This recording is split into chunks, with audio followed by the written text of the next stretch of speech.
Downtube mounted batteries are pretty ideal for conversion kits, but their major downside, in our opinion, is their dependency on the water bottle mounts of your bicycle frame in order to secure them to the bike tubing. Now, the water bottle mounts on frame tubings are meant to hold a water bottle cage, nothing nearly as big and heavy as a battery pack. The battery is supported by just 2 small points of contact, and that means that the battery is not really all that secure to the frame. And it's especially not secured in the event of you crashing or wiping out on the bike where there's a large sideways force, and you can actually rip out the bolt right from the eyelet of your frame tubing. So as an example, on this bike here, this battery is super duper wobbly. Our best presumption is that at some point this bike fell over or got hit in a crash, and that pulled one of the screws out of the eyelet inside there. But even on a freshly installed one, you'll often find that the battery has quite a bit of jiggle and makes you a little bit uncomfortable about how well seated it is on the frame tubing.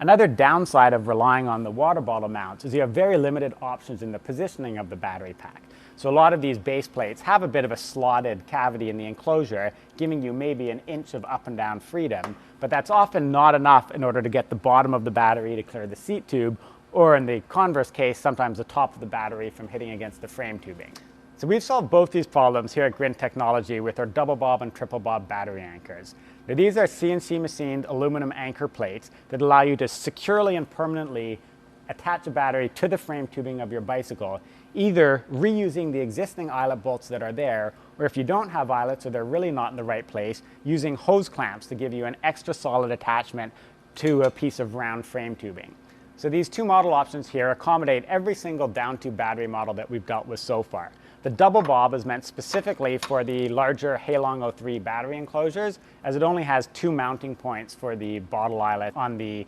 aluminum channel. The Halong 01 casing, the Reention battery casings, that's the DP6, the DP8, DP9 models, and the 21700 packs, they all have 3 slots inside the aluminum channel, and we can take advantage of all 3 of those slots so that you have 3 bolts holding the battery pack to the anchor plate here. Now, if you're using this anchor plate with hose clamps, it really is attached securely with no wobble to the frame tubing and doesn't put any stress on the bolts. But if you don't like the look of hose clamp straps around your tubing, you can reuse the existing bottle mounts, but allow you the freedom to reposition where exactly these holes line up on the frame tubing by choosing which of these holes you mount the bolts onto. And when you use it with the water bottle holes, there's a lot less stress on the eyelets when you use the battery bobs compared to going directly, because this straddles your frame tubing and puts 2 points of contacts on either side of the tube instead of just 1 point sitting on top of the eyelet. So you get a lot more lateral stability even with the existing eyelets than if you didn't use these battery anchors.